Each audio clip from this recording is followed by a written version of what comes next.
çok bugünde baksana yaxşı buladi ekranmen bugünde sakın büyük bizgeler kadın büyük gönderede fıda yazmışım ayaz sinip verenlere kadın büyük bizgeler kadın büyük gönderede fıda yazmışım ayaz sinip verenlere kadın büyük bizgeler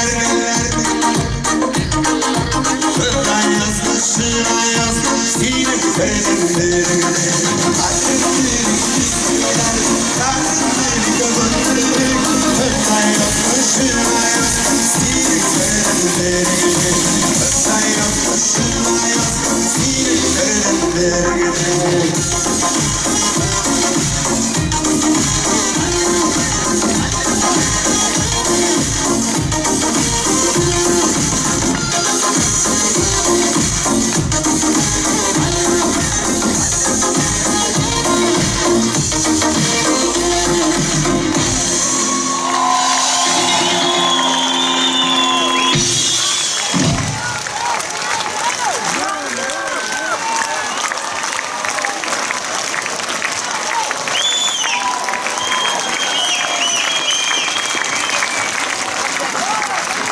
Hazır.